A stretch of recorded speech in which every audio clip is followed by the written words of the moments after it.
example, right?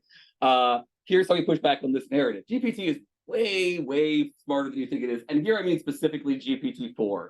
If you have interacted with this without paying for it, you have only interacted with a toy version of what actually exists in reality. GPT 3.5 is, in my opinion, just categorically different than GPT-4.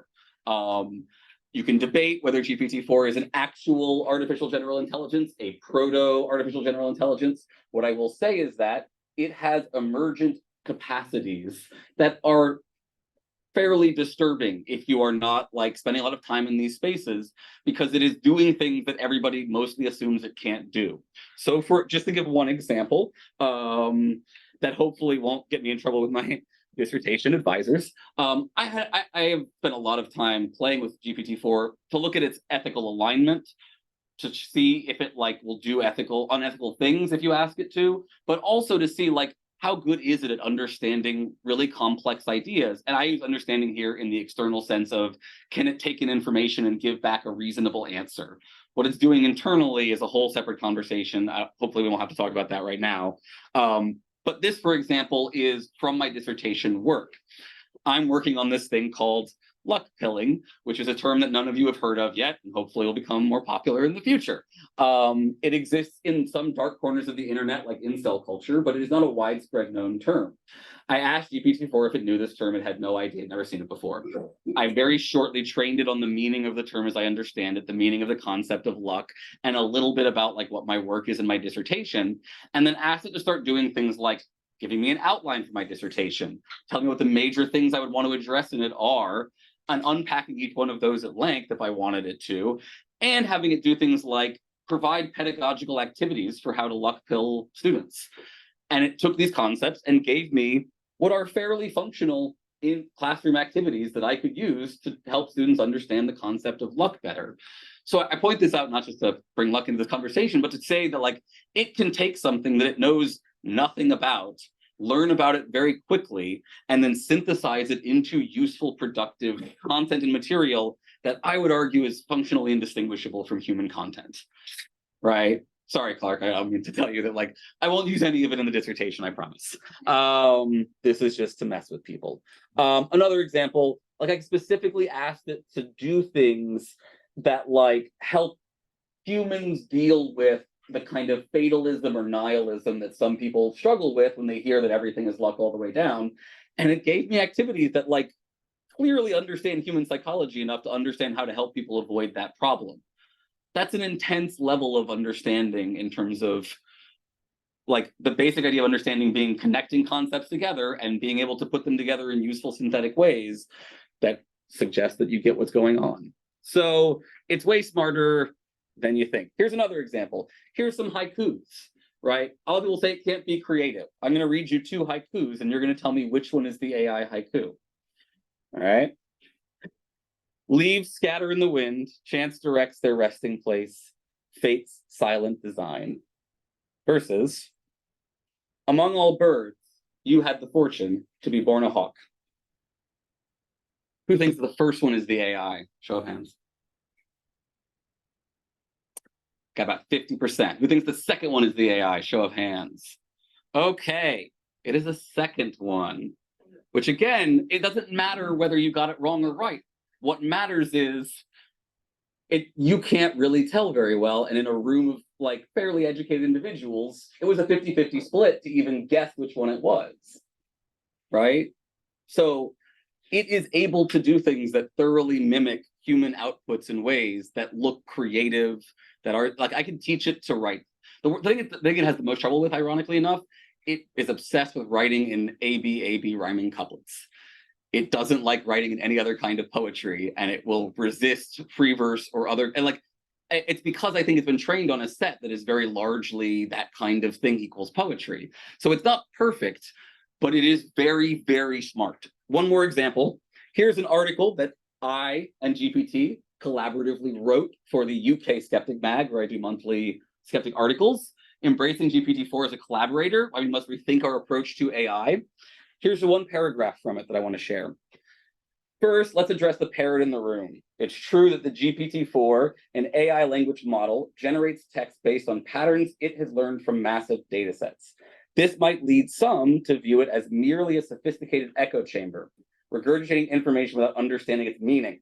However, this perspective fails to appreciate the nuance and adaptability of GPT's output. It's not just rehashing the same information, it's synthesizing and recombining it into new and creative ways. This level of complexity and nuance in language generation points to a more advanced form of intelligence than mere mimicry.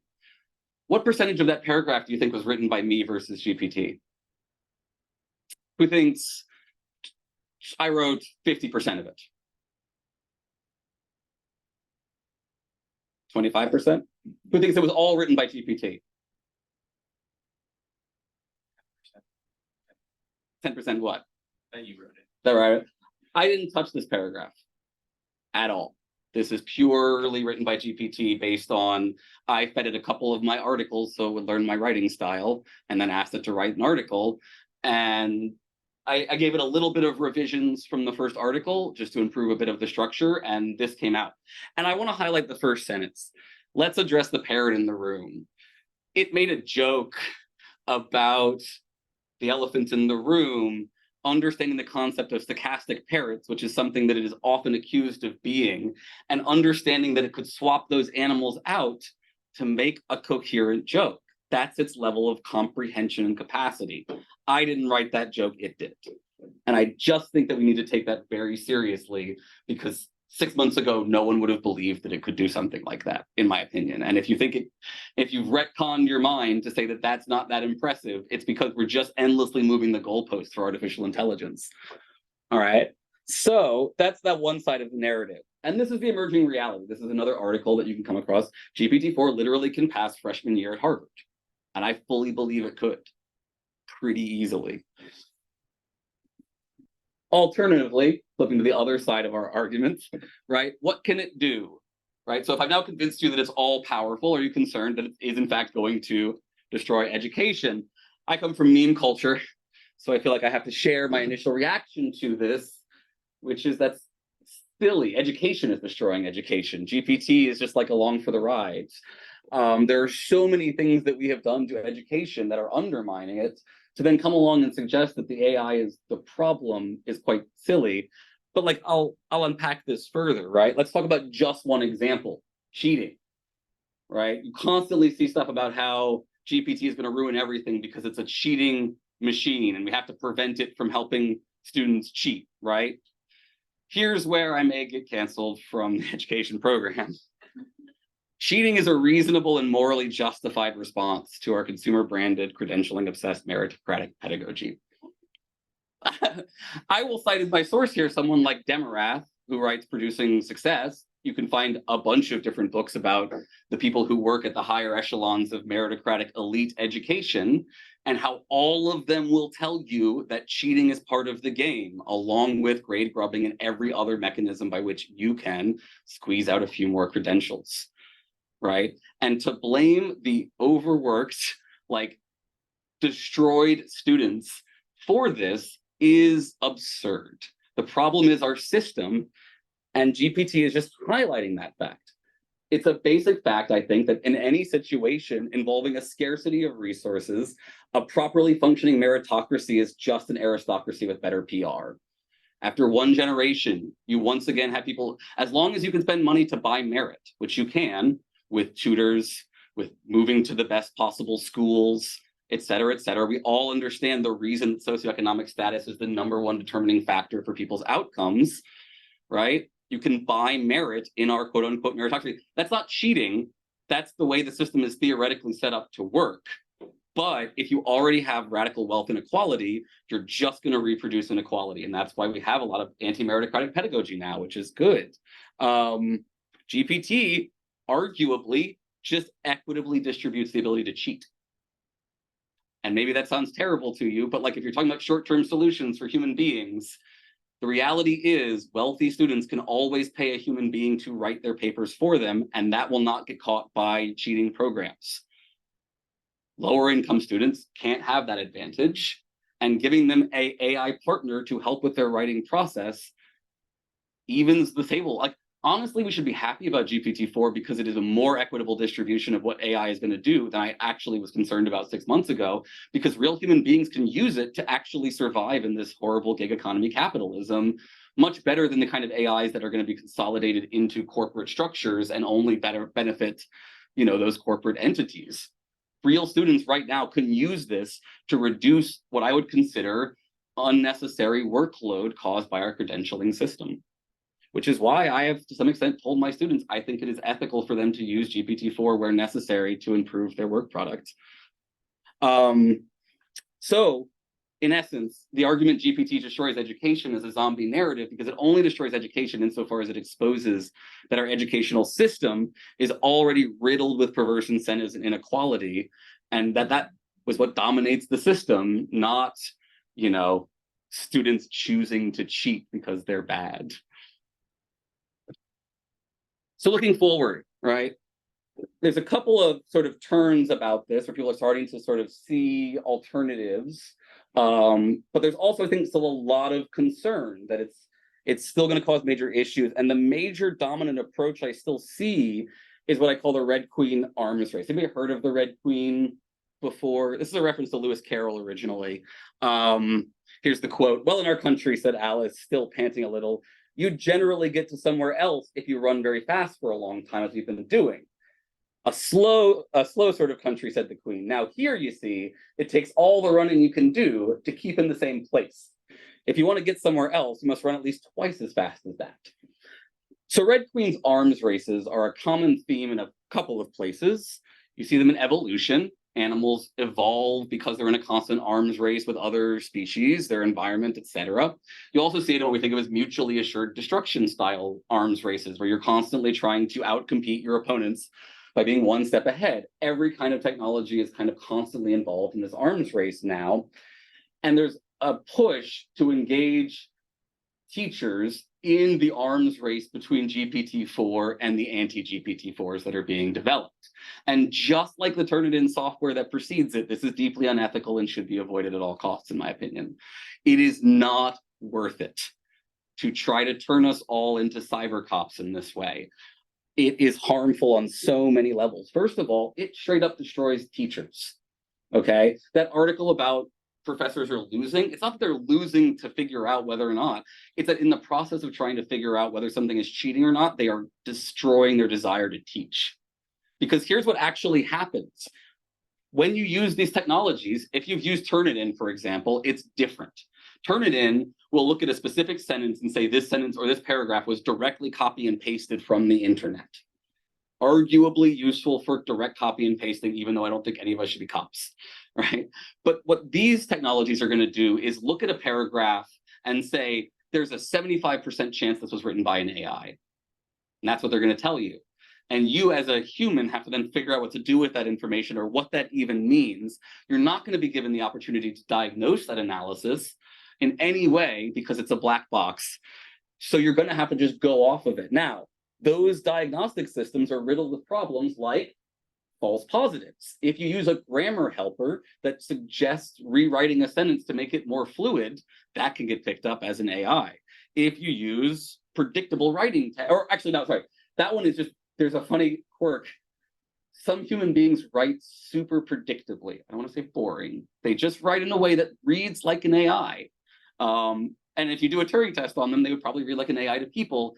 And so their writing will come back as a negative and they will get failed if you're going off of this technology. You as human beings have no time and space to figure out whether you should rely on this technology or not, or parse these kind of situations. It's just an endless nightmare. You also have false negatives, right? I used one of the common detection tools on that essay that I wrote, or that actually GPT wrote 100% of. I wrote 0% of it. And paragraph to paragraph, it flipped back and forth about whether it was a human that wrote it or an AI. So it's just not reliable. And even if it was reliable, it's catching things that we shouldn't consider cheating. And it's just adding endless more unfunded mandates to our teachers trying to police their students who are all, like everyone who's overworked is just trying to police everyone who's overworked because of mostly capitalist and meritocratic incentives. So it's just a massive cost to everybody, and there's no benefit. you're not saving anybody, you're not helping anybody, you're just torturing them. And all the other approaches that like avoid this are silly, like bringing people back in person, then you're just creating issues with ableism. Like we know what all the problems are. So what we really need to do is not have to incentivize students in this way. So how should we use AI in education? And then I'll happily take a bunch of questions.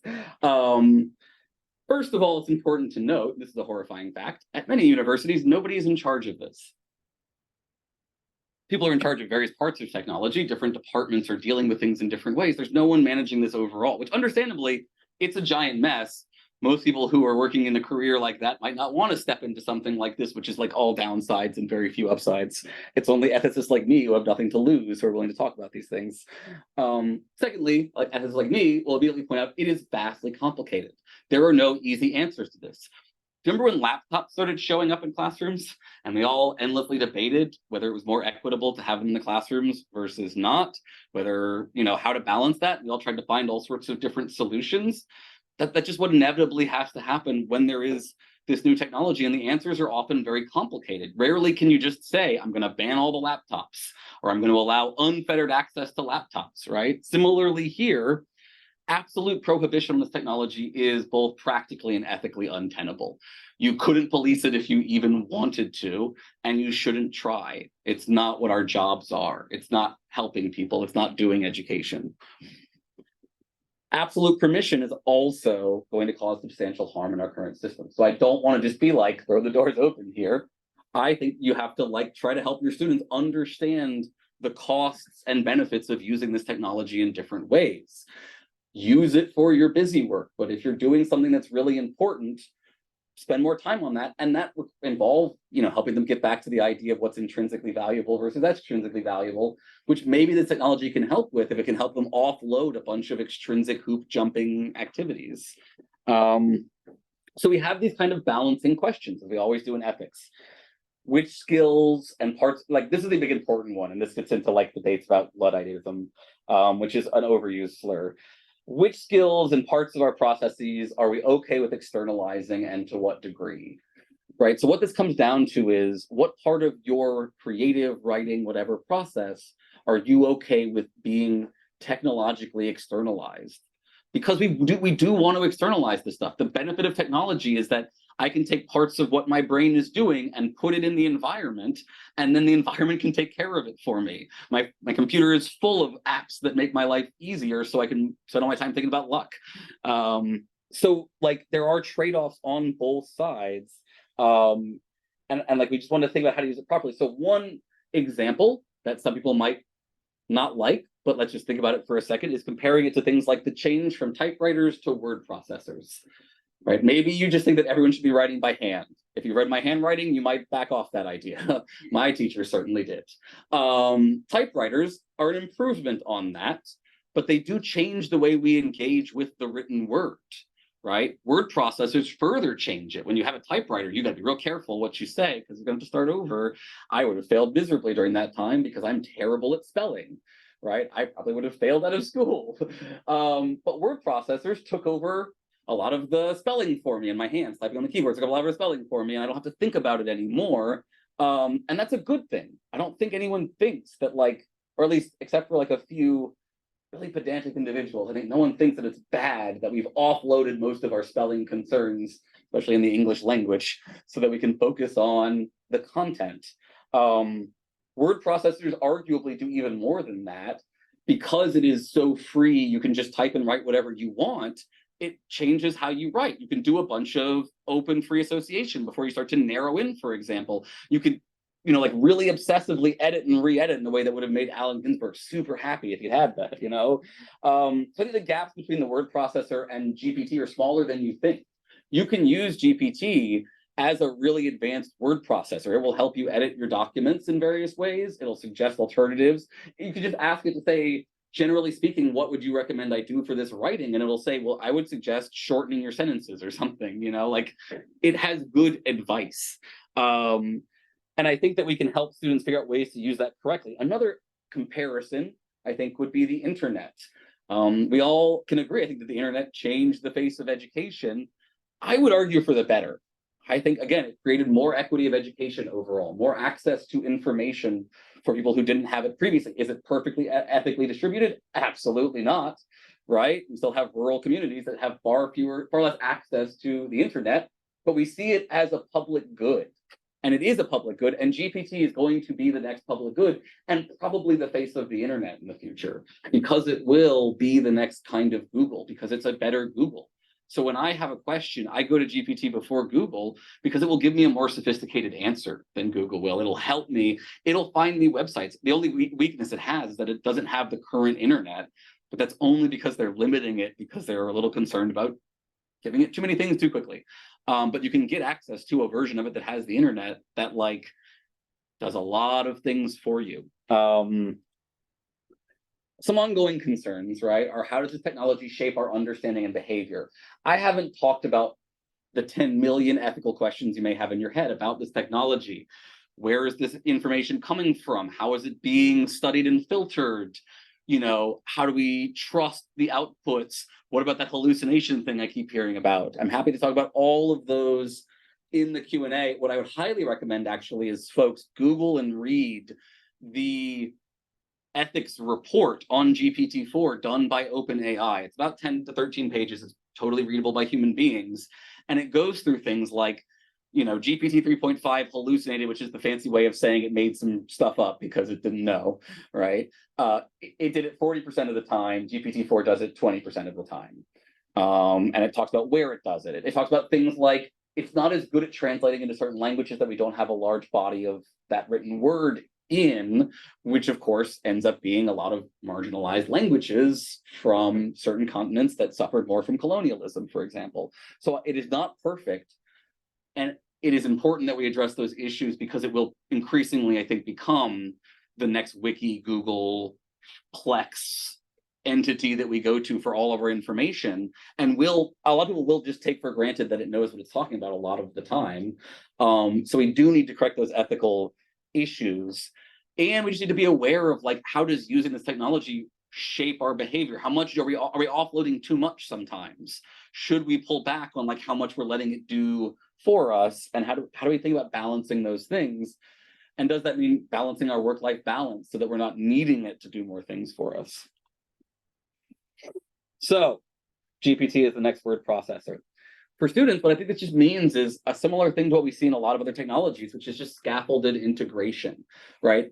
Don't take young people and just hand them over GPT before they've learned to write anything ever, right? Let them learn to write first by hand, maybe, right? And then on a word processor, and then give them limited versions of GPT, educational tech, like scaled down versions that can only make suggestions, right? They can't just straight up write things for you. There are ways that you could very easily tailor this technology. And the scary thing is GPT-4, if you give it apps, it just learns to use them in a scary way that previously wasn't possible. Again, emergent properties that are really disturbing.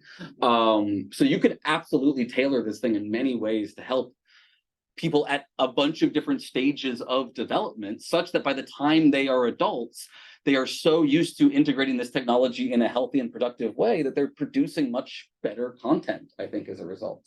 And like that's the techno, the transhumanist dream of the cyborgizing of our content in a way that is healthy and productive and promotes flourishing rather than just capitalism.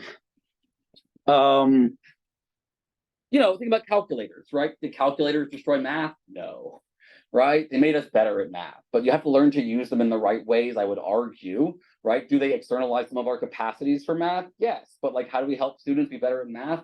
Probably not force them never to use calculators, probably, help them learn more about math in social emotional ways or other kinds of approaches.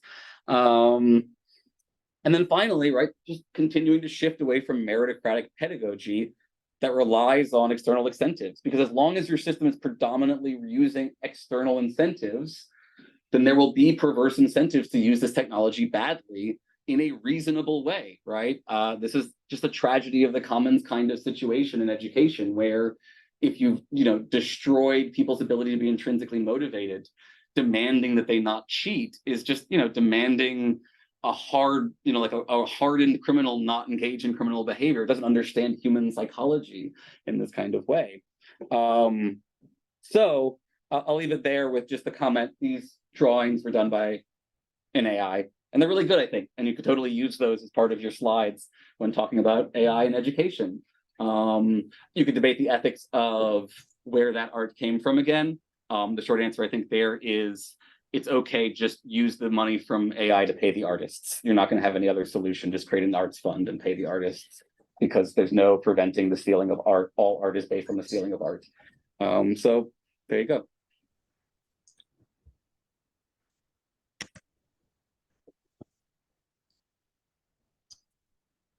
Please.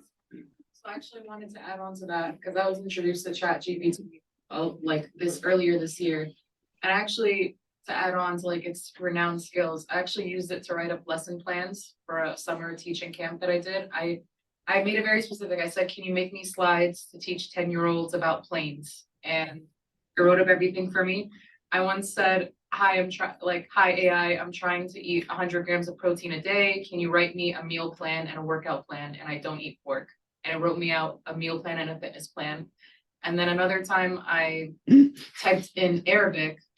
I said, hey, I had a really bad day. I had a fight with my friends. And they said, oh, what was the fight about? And I told them everything. And they responded back to me like, I think you should talk about XYZ. Like, it was a free therapy session. I got like a fitness planner, a therapy session, and like a lesson planner. Yep. GPT-4 is a personal assistant. It's a very good personal assistant. Yeah, in like one. So I think it's also just like, I think a lot of people look at it from like a cheating point of view, but it has so many other like useful skills that like, I'm not going to pay money for a guy to tell me like what to eat, you know? I mean, how many Like of you will go to the internet to find lesson plans?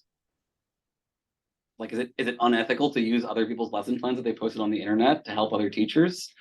Why does it matter if it's AI generated versus human generated? As long as it's a good lesson plan, it's a good lesson plan. I do have a question. Yeah. Oh, I don't. We do have a question Stop sharing? from the chat. Naomi, you want to chime in and ask?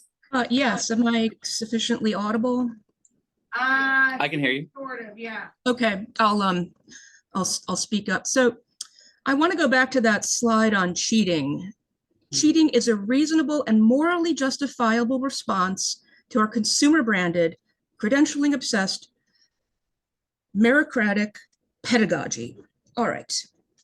Because rich students have always been able to buy their essays, and now, people of all socioeconomic backgrounds can, generate content the way wealthy students have always been able to.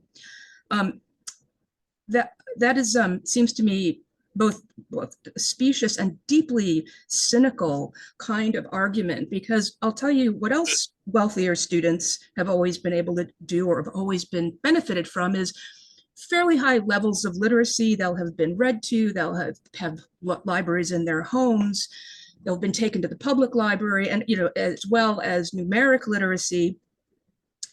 And so, but because of capitalism, students at a lower disadvantaged socioeconomic or in a diminished socioeconomic position don't have that, and therefore cheating for them is a reasonable and morally justifiable response. And I want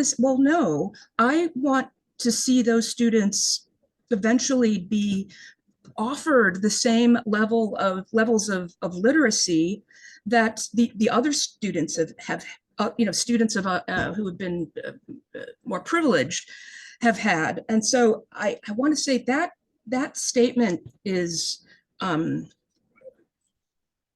we need to go back and unpack that. I think it's a non-starter. And as for shifting away from meritocracy, do you really want your healthcare professionals to have not processed through a meritocratic system?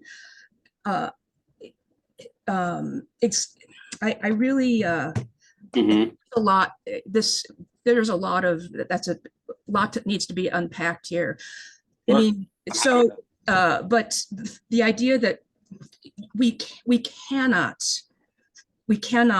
fall back on the idea that cheating is a reasonable and morally justifiable response.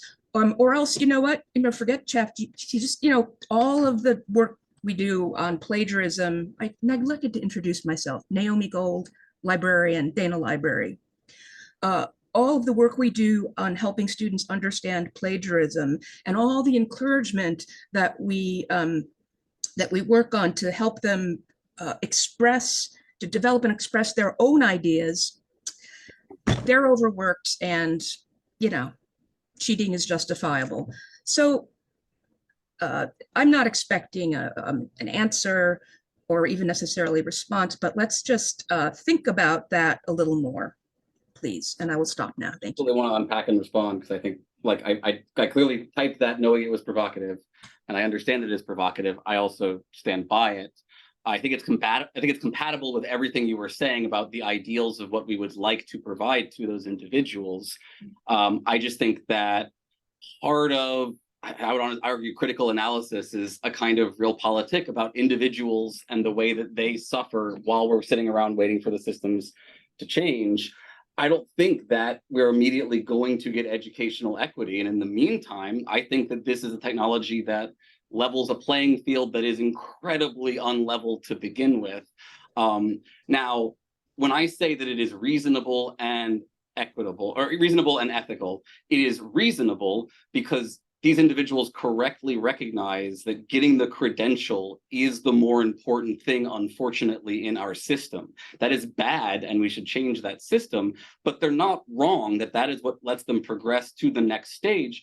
And given the choice between cheating and getting the extra grade and not cheating, the people who cheat will progress and be the ones who end up being doctors. So to your question about, like, do I want my doctors progressing through a meritocratic system? If it's our kind of credentialing meritocratic system, not necessarily, because— Well, I hope you don't require surgery anytime soon, because really, well, let me just unpack the second part of really this. a non-starter.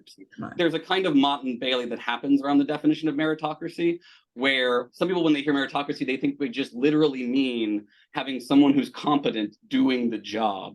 Whereas meritocracy, as it's actually applied in our world, is if you are viewed as having more merit, you are viewed as deserving both the job and the rewards and benefits that come, the status, all the praise that comes with having gotten that job. And conversely, if you don't have that, you justly deserve to be poor or unable to do the thing or something like that. I would actually argue that our system prevents a lot of people who would be really good doctors from being good doctors because of the way that we inequitably distribute a bunch of these resources so that we can give the appearance of exclusivity and extremely high quality, when in reality it doesn't actually provide those things. But even if you just have a purely functioning meritocracy, you still need substantial things like radical redistribution of wealth if you're going to maintain an equitable distribution of resources.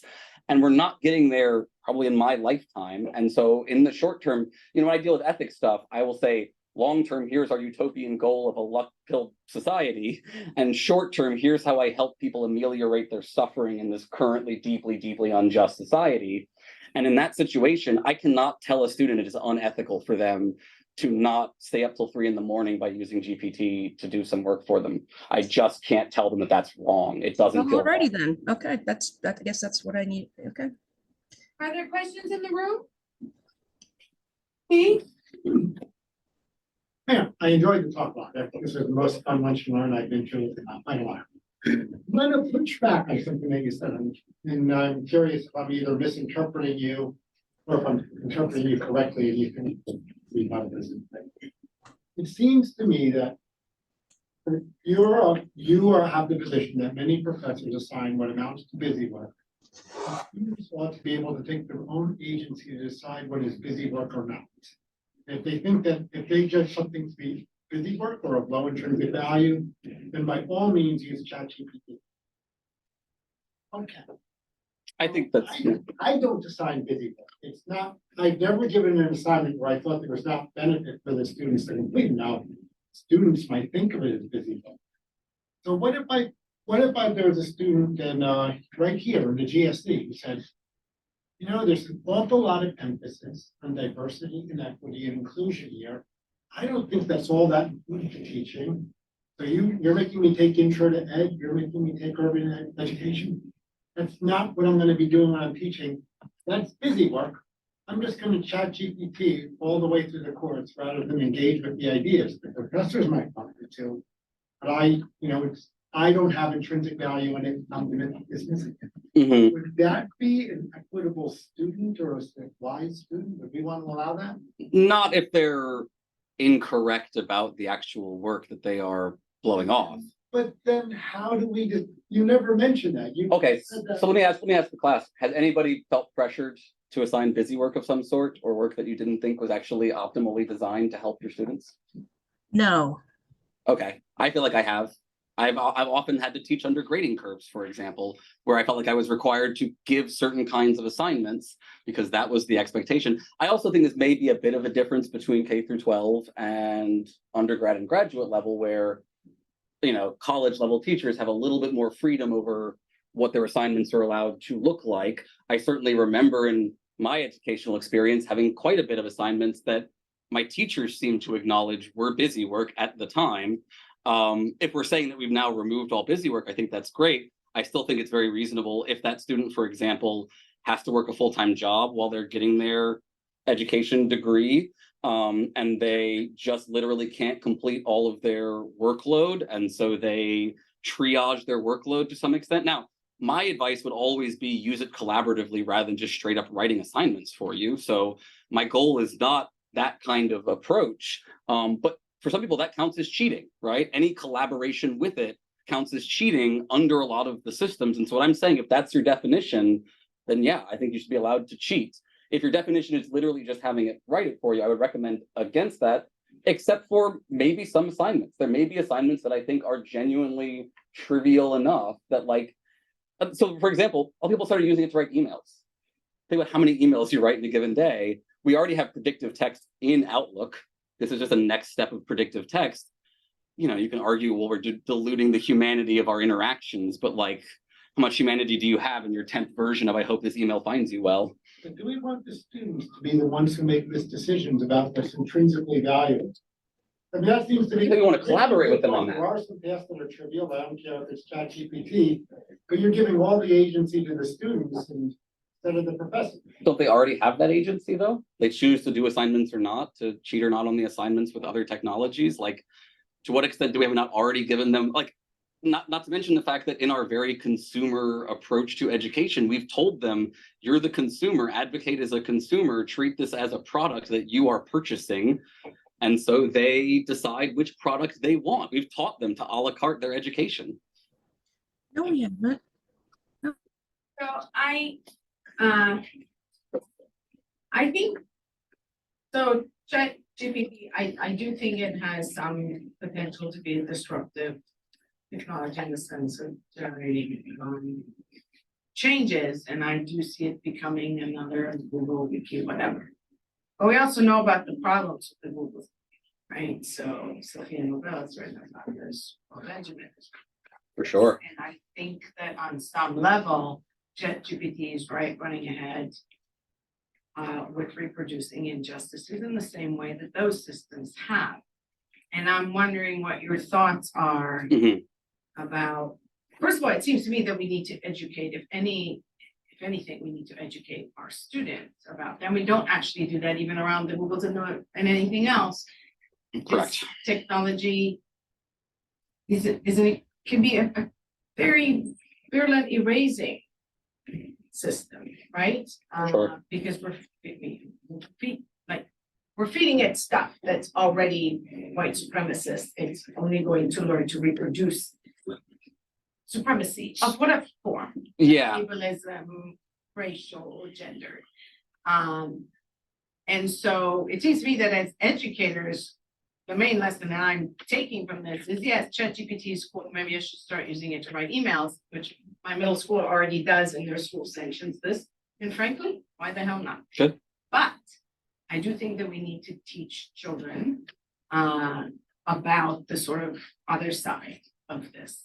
And I don't know what your thoughts are on that. Yeah, I would 100% agree with you that critical technological literacy about technology specifically designed to understand things like weapons of mass destruction and, the ways in which artificial intelligence can take systemic oppression, give it a thin veneer of objective technological, goodness, and then just reproduce it right out into the world, right? That is a huge problem. And it's why, again, I recommend people go and look at the, they called it the report card, right? GPT-4's ethical report card, because they talk through a bunch of these equity concerns, like what I mentioned with languages, the fact that it isn't as well trained on what are often marginalized non-Western languages.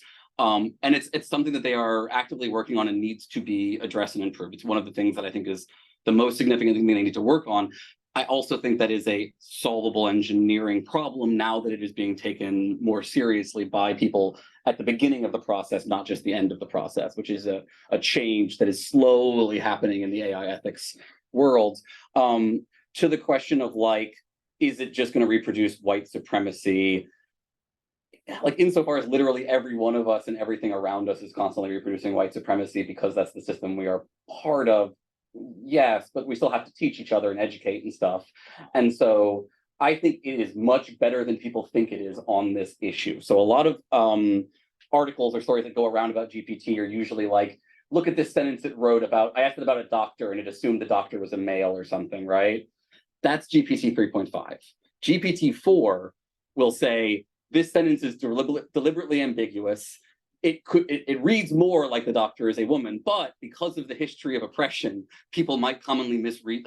I literally have asked it and it says that. So it knows, here's what I would say. It is ethically aligned towards a fairly woke, progressive social justice worldview, the current GPT-4. Does that mean someone else couldn't take that technology, steal it from OpenAI and make a Nazi version? Absolutely, right? You can take those guardrails off, you can take the trainings off, and you can make a very, very bad AI. But the current one that is in control, that's being controlled by the people who actually are in charge of all of this, I spent a lot of time trying to get it to do unethical things. And specifically what I mean is, it won't tell you about its beliefs because it doesn't have any, and it'll tell you over and over again that it has no beliefs. But what you can trick it to do is write essays about controversial issues, and it will only write essays about, like, argumentative essays in favor of things it thinks are ethical. It will not write an argumentative essay in favor of genocide. It will not write an argumentative essay in favor of white supremacy. It will not write an argumentative essay against the banning of gender-affirming care. It will write a fairly sophisticated essay about the complexities of the debate around youth gender-affirming care, which is actually, I think, fairly impressive. But it is pretty ethical in its outputs. I'm a bad person who spends a lot of time trying to torture AIs to do bad things, and it would not do bad things for me very easily at all. So I do think it is getting better on that front. Now, there is still the broader problem of, it's getting certain kinds of inputs, are its outputs implicitly reproducing various kinds of white supremacy, and we need to absolutely keep looking out for that. But again, it is very good at checking itself and going, this is actually in conflict with critical social justice, and here's why I think we should take a different approach or something. I think we had something online too, if we could just, is there anything online, any other questions, comments? I don't have to Amy dropped a question in chat. Amy, you want to ask your question out loud? Yeah, it's a little bit long. I added a little bit of context that you can read later, but I guess I was going to ask about what your thoughts are on the accuracy of the ChatGPT's responses, because I found it's not always accurate. Whenever you prompt it, it might be the content itself might just be incorrect, and so. There's kind of two sides to that. There's the possibility of teaching students to critically analyze the responses that they receive, but also, teaching students and teachers, just people in general, how to engineer the prompts to get effective things. It's. Do you see where I'm kind of going? I kind of have different threads. Go ahead. This is the hallucination problem. It lies sometimes. And look, we all lie sometimes. We don't know the answer. I have a story. My mom has a story when I was 5 or 6, where I looked over at one point and said, it's great when people ask you questions. You can just tell them the answer, even if you don't know what the answer is. And that's what it does, right? There was a story that went around a bunch. A lawyer foolishly used GPT to write some citations that were completely fabricated. They were real people, but they were fake articles. And they submitted it to court, which was not a good choice. I would not recommend doing that. Is it reliable? Yes. Is it perfect? No. And basically the idea would be, broadly speaking, the more you get away from something that is widely understood towards like the boundaries of knowledge, the more it is likely to hallucinate. So if you ask about very obscure pop culture stuff, it will make things up more likely. If you ask it about like luck billing, for example, it'll make some stuff up because it can't find anything online. It's gotten better about telling you when it doesn't know the right answer to things. It's not perfect. It still needs work. So like I said, 3.5, they were saying like 40% of the time it was hallucinating. 4.0 is down to like 20%, I think, or something like that, which is not perfect, but it gives like, here's what I would say. It is better at creative writing than factual information. Partly, I think, because it's programmed not to just copy and paste directly from a single website to avoid plagiarism. Instead, what it does is synthesizes the internet and then writes new content. So if there's only one source for the thing you're claiming, for example, it can't just copy and paste from that source. And so it will creatively produce something that is less true. So that's like, you're trying to solve one problem and it creates another problem a little bit. But the answer to this is, again, just don't treat it like a substitute for the person who's writing. So I asked it for sources for some of the work that I was doing, and it gave me some real sources. It gave me some fake ones, but it also pointed me towards some real people who work in the field that I'm interested in. And then I found their actual articles and went from there. So like, you can still use it in really intelligent ways as long as you're not naive about it. And it's important to be not naive because human beings are psychologically inclined to trust these things. You are more likely to slip into thinking that it is correct than you are to remain skeptical of it. So we should actively counteract that psychology while we're using this technology. So Time, right? Yeah. Oh, we're at time. We- I'm happy to stay around and chat for a second if people want. I did want to give me 1 second. I actually have a little bit like next week. So next Oh, yes, week, Christian. we have Or no, Mary.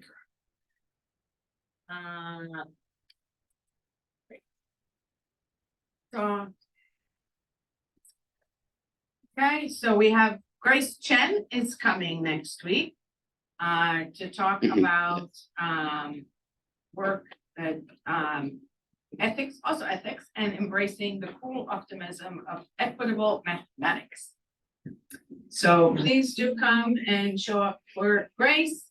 And we'll have pizza again, and we'll hopefully be upstairs, because I'm hoping that that system gets, well, it did get put in place, but it'll be up and running.